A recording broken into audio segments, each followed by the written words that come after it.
وہ وہاں سے ہٹنا چاہتا تھا۔ اخلاقی طور پر غلط تھا کہ وہ کسی کی نجی گفتگو سنے، لیکن سبین کے اگلے جملوں نے اسے وہیں جکڑ لیا۔ مجھے ایسے لڑکے پسند ہیں یار، بالکل یارم کاظمی جیسا۔ سبین نے کسی خیالی ہیرو کا نام لیتے ہوئے آہ بھری، وہ جو یارم کی طرح بار بار مجھے پیار کرے، مجھے اپنی پلکوں پر بٹھا کر رکھے۔ سبین اب مکمل طور پر اپنے تصوراتی جہان میں تھی۔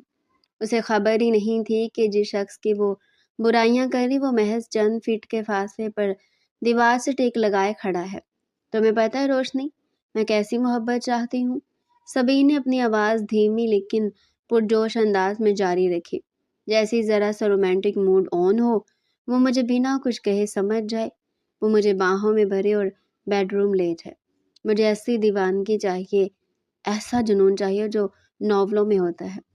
ابراہیم بھائی جیسے لوگ صرف فائلیں سنبھال سکتے ہیں، دل نہیں۔ ان کے ساتھ رہ کر تو میں گھٹ کر مر جاؤں گی۔ اس کا اتنا ہی کہنا تھا کہ دوسری طرف فون پر روشنی کا ایک زوردار کہکا گونجا۔ اوہ مائی گاڈ سبین، تم اور تمہاری یہ خیالی دنیا، لگتا ہے تم بہت فلمیں دیکھنے لگی ہو۔ روشنی ہنس ہنس کر بے حال ہو رہی تھی۔ سبین کا منہ بن گیا۔ تم ہنس لو جتنا ہنسنا ہے، وہ جلے دل کے ساتھ اپنی دوست روشنی کو کہہ رہی تھی۔ تمہیں میری فیلنگز کا مذاق اڑانا ہے، اڑاؤ، لیکن میں فیصلہ کر چکی ہوں۔ میں کل ہی امی سے بات کروں گی کہ مجھے یہ رشتہ منظور نہیں ہے۔ اچھا بابا ٹھیک ہے، غصہ مت کرو، روشنی نے اپنی ہنسی روکتے ہوئے کہا۔ ویسے ایک بات کہوں، کبھی کبھی جو بظاہر سڑیل اور خاموش نظر آتے ہیں نا، ان کے اندر محبت کا سب سے گہرا سمندر ہوتا ہے۔ روشنی سمجھداری سے بولی، رہنے دو اپنا فلسفہ۔ سبین نے منہ بنایا۔ وہ سمندر ہوگا کسی اور کے لیے، میرے لیے تو وہ صحرا ہیں، خشک اور بنجر۔ باہر کھڑے ابراہیم نے ایک گہری سانس لی۔ اس کے چہرے کے تاثرات اب سنجیدہ ہو چکے تھے۔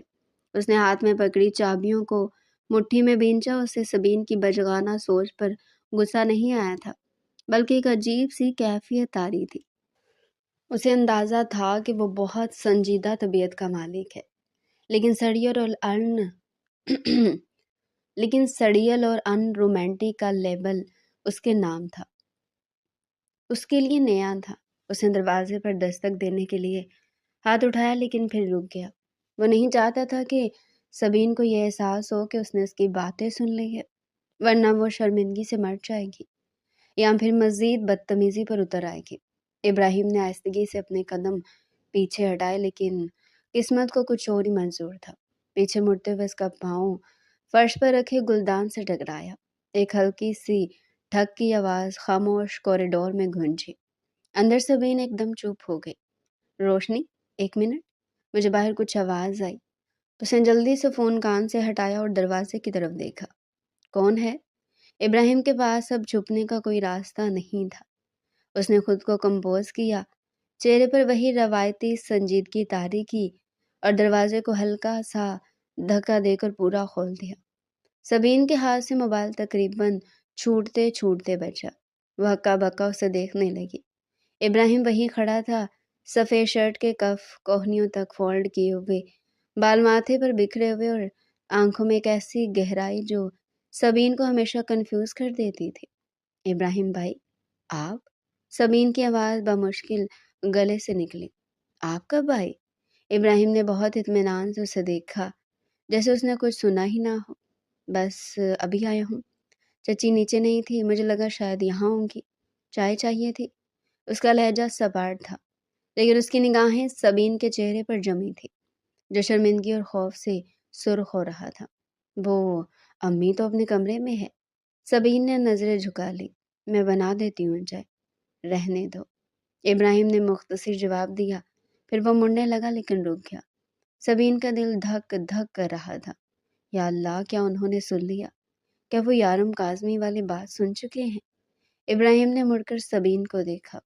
اس کی نظریں سبین کے الجھے ہوئے بالوں اور پریشان چہرے کا طواف کرتی رہی۔ سبین کو لگا کہ اب اس کی شامت آنے والی ہے۔ اب ابراہیم اس کی بچگانہ باتوں کا مذاق اڑائیں گے یا ڈانٹ پلائیں گے، لیکن ابراہیم نے ایسا کچھ نہیں کیا۔ وہ چند لمحے یوں ہی کھڑا رہا اور پھر لمبے لمبے ڈھک بڑھتا ہوا باہر نکل گیا۔ سبین وہیں بت بنی کھڑی رہ گئی۔ اس کے جانے کے بعد سبھی نے ایک لمبی سانس خارج کی اور دھڑام سے بیڈ پر گر گئے۔ یا اللہ، بچ گئی، لیکن کیا مطلب تھا ان کا؟ کیا انہوں نے سب سن لیا؟ اس کا دماغ الجھنوں کا شکار تھا، لیکن دل میں کہیں نہ کہیں اطمینان تھا کہ ابراہیم نے فی الحال کوئی ہنگامہ نہیں کیا تھا۔ اگلی صبح گلزار ہاؤس میں ناشتے کی میز پر ماحول معمول سے زیادہ پرجوش تھا۔ یہ ایک بڑا ڈائننگ ٹیبل تھا جہاں دادا جان گھر کے سربراہ کی حیثیت سے بیٹھے تھے اور باقی سب گھر والے، جن میں سبین کے والد شاہد صاحب، والدہ نسیم بیگم، تایا ابو زبیر صاحب اور تائی امی سلمہ بیگم شامل تھے۔ وہ سب موجود تھے۔ ابراہیم اپنی عادت کے مطابق خاموشی سے اخبار بینی میں مصروف تھا اور سہاسا چائے کی چسکیاں لے رہا تھا۔ سبین ابھی آنکھیں ملتی ہوئی آئی اور اپنی کرسی پر بیٹھ گئی۔ اس نے کن اکھیوں سے ابراہیم کو دیکھا، جو سفید شلوار قمیض میں ملبوس انتہائی فریش اور سنجیدہ لگ رہا تھا۔ لو بھائی، آ گئی ہماری دلہن۔ تائی امی نے مسکراتے ہوئے سبین کی طرف دیکھا۔ سبین کے ہاتھ سے پراٹھے کا نوالا چھوٹ گیا۔ دلہن؟ اس نے حیرت سے ماں کی طرف دیکھا۔ نسیم بیگم نے مسکراتے ہوئے بیٹی کے سر پر ہاتھ پھیرا۔ ہاں بیٹا، بڑوں نے فیصلہ کیا کہ اب مزید تاخیر کی ضرورت نہیں۔ ابراہیم کی ہاؤس جاب بھی مکمل ہو رہی ہے اور تم بھی ماشاءاللہ 20 سال کی ہو گئی ہو۔ ہم نے سوچا کہ اگلے ماہ کی 10 تاریخ کو نکاح رکھ لیتے ہیں۔ سبین کو لگا جیسے کسی نے اس کے سر پر بم پھوڑ دیا ہو۔ اگلے ماہ؟ لیکن امی، ابھی تو میری پڑھائی اور میں وہ کلائی۔ پڑھائی شادی کے بعد بھی جاری رکھ سکتی ہے۔ ابراہیم کون سا تمہیں منع کر رہا ہے؟ کیوں ابراہیم بیٹا؟ تایا ابو نے شفقت سے بیٹے کی طرف دیکھا۔ ابراہیم نے اخبار طے کر کے میز پر رکھا اور بہت اطمینان سے جواب دیا، جی انکل، مجھے کوئی اعتراض نہیں ہے۔ سبین جب تک چاہے پڑھ سکتی ہے۔ اس کا لہجہ اتنا سپاٹ اور پریکٹیکل تھا جیسے وہ کسی مریض کی میڈیکل ہسٹری بیان کر رہا ہو۔ سبین کا خون کھول اٹھا۔ یہ شخص اپنی زندگی کا اتنا بڑا فیصلہ اتنی ٹھنڈی طبیعت سے کیسے کر سکتا ہے؟ کہاں وہ ناولوں والے ہیرو جو ہیروئن کے لیے دنیا سے رہ جاتے ہیں، جذباتی تقریریں کرتے ہیں، اور کہاں یہ ڈاکٹر ابراہیم زبیر جس کے چہرے پر ایک شکن تک نہیں آئی تھی۔ ناشتے کے بعد سبین سیدھی اپنی ماں کے کمرے میں پہنچی۔ وہ پھٹنے کے لیے تیار تھی۔ امی، آپ لوگ میری شادی پرابلم بھائی سے کیسے کر سکتے ہیں؟ میں نے کہا نا، مجھے یہ رشتہ نہیں کرنا۔ وہ رہان سی ہو رہی تھی۔ نسیمہ بیگم الماری میں کپڑے درست کر رہی تھی۔ انہوں نے مڑ کر بیٹی کو گھورا۔ دماغ تو نہیں خراب ہو گیا تمہارا؟ ابراہیم میں کیا کمی ہے؟ خاندان کا سب سے لائق لڑکا ہے، ڈاکٹر ہے، نماز روزے کا پابند، خوبصورت سلجھا ہوا، اور کیا چاہیے تمہیں؟ امی، وہ انسان نہیں، ریبوٹ ہے۔ ریبوٹ؟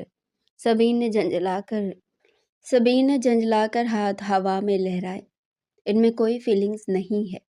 وہ ہر وقت بس کتابوں میں گم رہتے، ہسپتال کی فکر میں مبتلا ہوتے اور سنجیدگی کا لبادہ اوڑے رکھتے ہیں۔ میری اور ان کی نیچر میں زمین آسمان کا فرق ہے۔ میں ایک زندہ دل لڑکی ہوں۔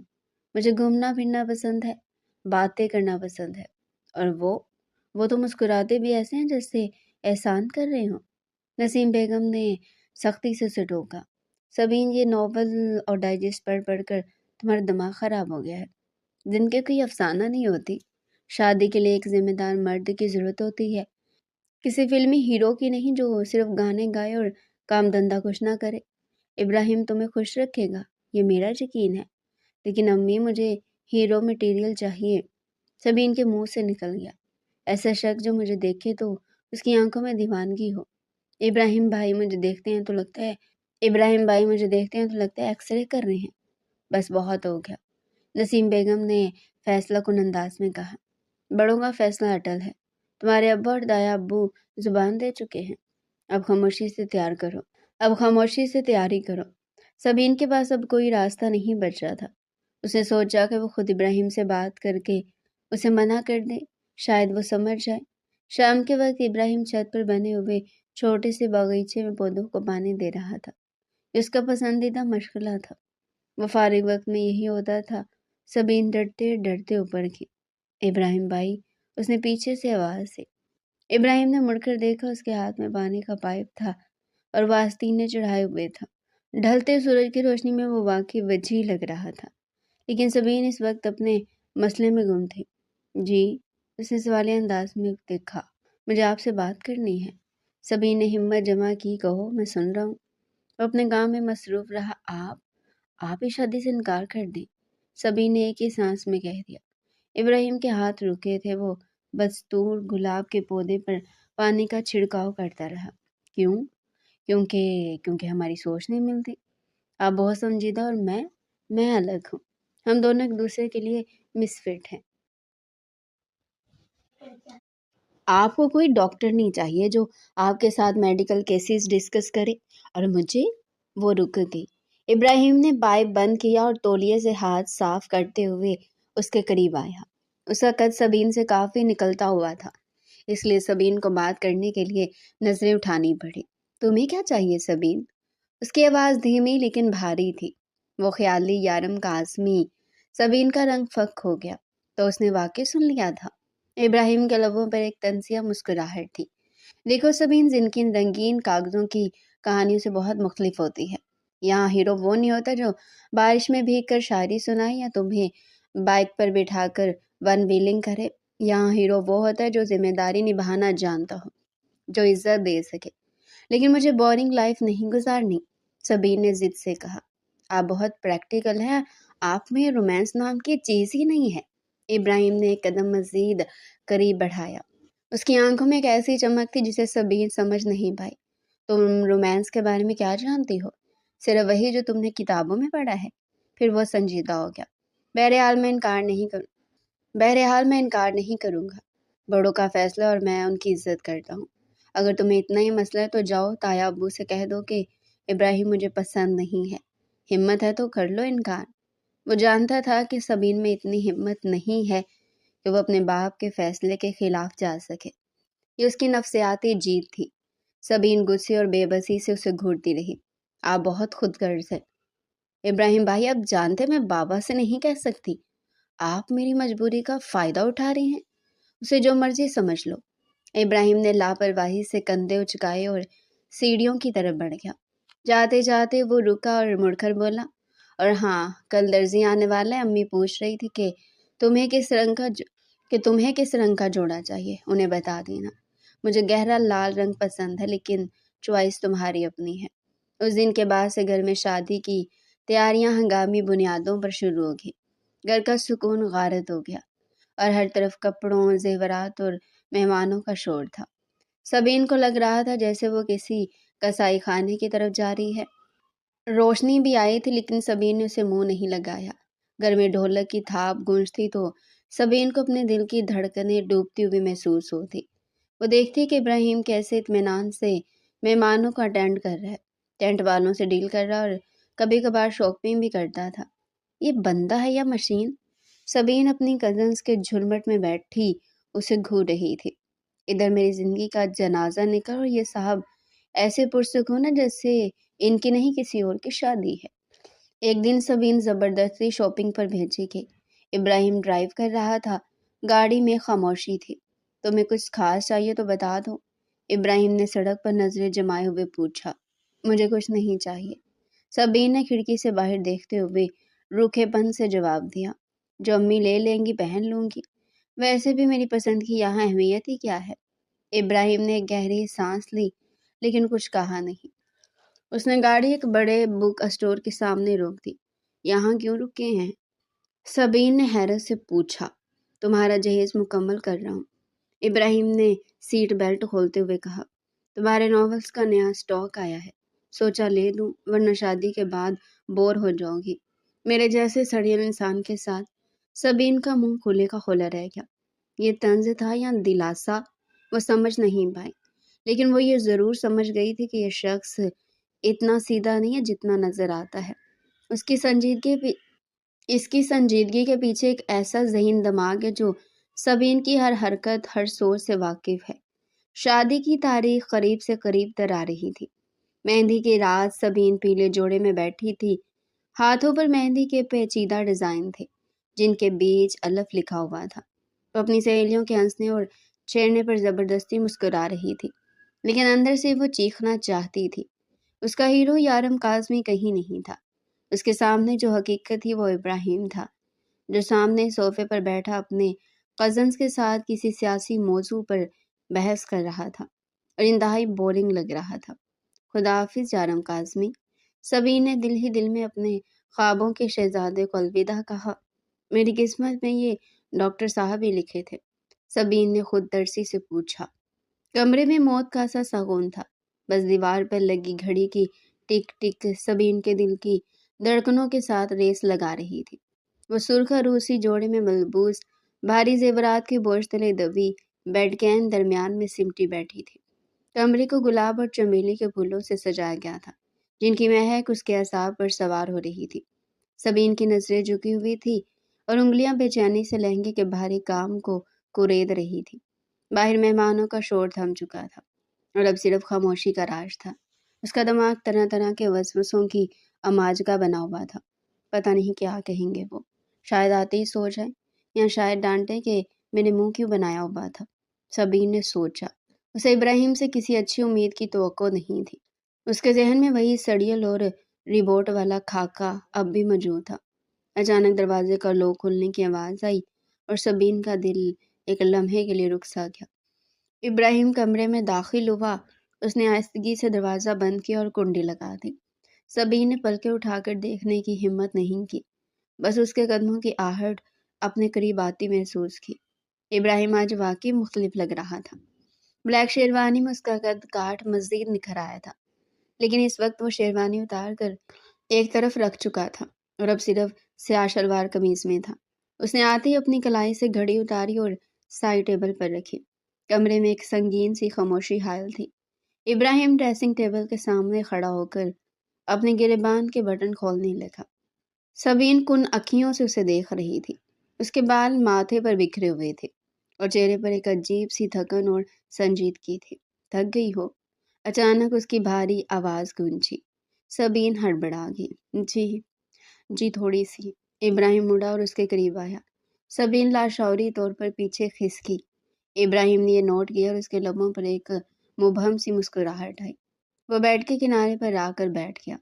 اب ان دونوں کے درمیان فاصلہ بہت کم تھا۔ مجھ سے ڈر لگ رہا ہے کیا؟ اس نے نرمی سے پوچھا، لیکن اس نرمی میں ایک ایسی مقناطیسی کشش تھی جس نے سبین کو جکڑ لیا۔ نہیں تو، سبین نے جھوٹ بولا۔ ابراہیم نے اپنا ہاتھ بڑھایا اور سبین کی ٹھوڑی کو اپنی انگلیوں کی پوروں سے چھوتے ہوئے اس کا چہرہ اوپر کیا۔ سبین کی نظریں ابراہیم کی گہری سی آنکھوں سے ٹکرائی، جن میں آج کوئی کتابی علم نہیں تھا، بلکہ ایک طوفان مچل رہا تھا، ایک ایسا جذبہ جو سبین نے پہلے کبھی اس کی آنکھوں میں نہیں دیکھا تھا۔ تمہارا خیال تھا کہ میں ایک ریبوٹ ہوں، ہے نا؟ ابراہیم نے سرگوشی کی۔ اس کی آواز اب بھاری اور مدھم ہو چکی تھی۔ سبین کو لگا جیسے اس کی چوری پکڑی گئی ہو۔ وہ کچھ بولنا چاہتی تھی لیکن الفاظ گلے میں پھنس گئے۔ ابراہیم نے اسے بولنے کا موقع ہی نہیں دیا۔ وہ اچانک اس پر جھک گیا۔ اس کے گریبان کے اوپر کے 3 بٹن کھلے ہوئے تھے، جس سے اس کی مضبوط گردن اور سینے کا کچھ حصہ نمایاں تھا۔ اس کی قربت سے سبین کے ہوش اڑنے لگے۔ ابراہیم کی گرم سانسیں سبین کے چہرے سے ٹکرا رہی تھی۔ اس سے پہلے کہ سبین سنبھل پاتی، ابراہیم نے اپنا بوجھ ہلکا سا اس پر ڈالا، اسے پیچھے تکیوں سے ٹیک لگانے پر مجبور کر دیا۔ سبین کا دل سینے سے باہر آنے کو تھا۔ ابراہیم، اس کے لبوں سے بے اختیار نکلا۔ ابراہیم نے اپنی انگلی اس کے کانپتے ہونٹ لبوں پر رکھ دی۔ آج کوئی بحث نہیں سبین، آج صرف تم اور میں۔ اس نے اپنا چہرہ سبین کی گردن کے خم میں چھپا لیا۔ سبین کو لگا جیسے کسی نے دہتا ہوا انگارہ اس کی جلد پر رکھ دیا ہو۔ ابراہیم کے لب اس کی نازک دودیا گردن کو چھو رہے تھے۔ یہ لمس اتنا غیر متوقع اور شدید تھا کہ سبین کے پورے وجود میں ایک سنسنی دوڑ گئی۔ وہ کانپ اٹھی۔ ابراہیم کے ہاتھ اس کے وجود کو تلاش کر رہے تھے۔ اس کا ایک ہاتھ سبین کی کمر کے گرد حمائل ہوا اور اسے مزید اپنے قریب کھینچ لیا۔ تمہیں لگتا تھا میرے اندر جذبات نہیں ہے؟ ابراہیم نے اس کی گردن پر بوسہ دیتے ہوئے سرگوشی کی۔ اس کی مونچھوں کی ہلکی سی چبھن اور ہونٹوں کی نرمی سے سبین کو پاگل کر دیا تھا۔ تمہیں ہیرو چاہیے تھا نا؟ بتاؤ جانا، اور کتنا رومانٹک چاہیے تھا تمہیں؟ سبین کی آنکھیں بند ہو گئی۔ اس کا سارا جسم پگھل رہا تھا۔ وہ جس سڑیل انسان سے بھاگ رہی تھی، وہ اس وقت اسے اپنی باہوں کے حصار میں جکڑے اپنی محبت کا یقین دلا رہا تھا۔ یہ ابراہیم کا وہ روپ تھا جس کا سبین نے کبھی تصور بھی نہیں کیا تھا۔ ابراہیم کا ہاتھ اس کی کمر پر رینگتا ہوا اوپر کی طرف بڑھا اور اس کے بلاؤز کی پشت پر بندھی ڈوری تک پہنچ گیا۔ سبین نے ایک لمحے کے لیے مزاحمت کرنا چاہی، اسے اپنے مہندی لگے ہاتھ ابراہیم کے سینے پر رکھ کر اسے روکنا چاہا، لیکن ابراہیم کی گرفت مضبوط تھی۔ روکو مت سبین، اس نے اس کے کان کی لو کو اپنے لبوں میں دباتے ہوئے کہا، میں تمہارا شوہر ہوں، میرا حق ہے تم پر، اور آج میں تمہیں بتانا چاہتا ہوں کہ کتابوں والا عشق اور حقیقت کا عشق، ان دونوں میں کیا فرق ہوتا ہے۔ اس کے ہاتھ کی ایک جنبش سے ڈوری کھل گئی۔ سبین کا سانس اٹک گیا۔ اس نے شرم سے اپنا چہرہ ابراہیم کے سینے میں چھپا لیا۔ ابراہیم نے اسے خود میں بینچ لیا۔ وہ اپنی تمام تر سنجیدگی، تمام تر اصول بیڈ روم کے دروازے کے باہر چھوڑ آیا تھا۔ اس وقت وہ صرف ایک مرد تھا جو اپنی بیوی، اپنی محبت کو اپنی شدتوں سے آشنا کر رہا تھا۔ وہ سبین پر جھکا، اس کی آنکھوں، پیشانی اور رخساروں پر اپنی محبت کی مہریں ثبت کرنے لگا۔ سبین جو خود کو بہت بولڈ اور رومانٹک سمجھتی تھی، ابراہیم کی اس وارفردگی کے سامنے پانی بن کر بہہ گئی تھی۔ اس کے وہم و گمان میں بھی نہیں تھا کہ ابراہیم جیسا سنجیدہ شخص محبت کرنے میں اتنا شدید ہو سکتا ہے۔ اس کے ہر لمس میں ایک دعویٰ تھا، ایک ملکیت کا احساس تھا۔ مجھے بتا رہا تھا کہ وہ بھلے زبان سے محبت کا اظہار نہ کرتا ہو، لیکن اس کے اندر کے جذبات کا ایک ایسا سمندر موزن ہے جو اگر بھپڑ جائے تو سب کچھ بہا لے جائے۔ دیکھو میری طرف، ابراہیم نے حکم دیا۔ سبین نے کانپتی پلکوں کے ساتھ اسے دیکھا۔ ابراہیم کی آنکھوں میں ایک نشہ تھا۔ کیا ابھی بھی میں ربوٹ لگ رہا ہوں؟ اس نے مسکراتے ہوئے پوچھا، لیکن اس مسکراہٹ میں اب طنز نہیں بلکہ خالص پیار تھا۔ سبین نے نفی میں سر ہلایا، اس کی آنکھوں میں آنسو تیرنے لگے۔ آپ ایسے تو نہیں تھے، تم نے کبھی جاننے کی کوشش ہی نہیں کی۔ ابراہیم نے جھک کر اس کے لبوں کو چوما، ایک طویل اور گہرا بوسہ جس نے سبین کی رہی صحیح ہوش بھی اڑا دی۔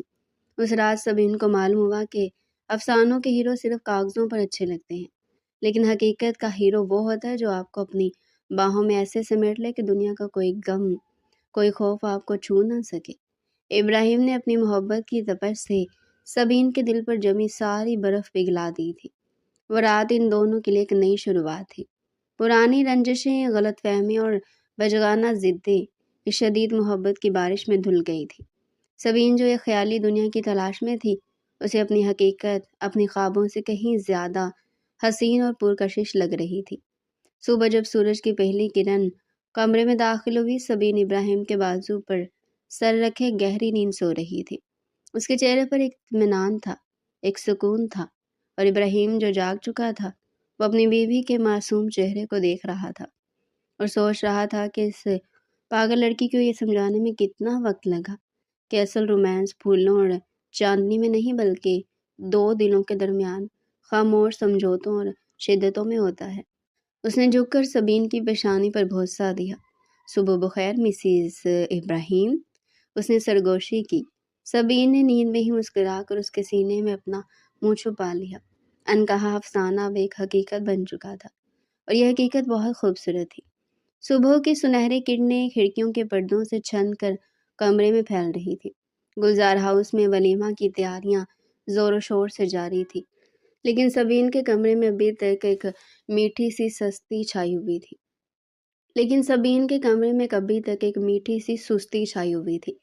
وہ ڈریسنگ ٹیبل کے سامنے بیٹھی آئینے میں اپنا عکس دیکھ رہی تھی۔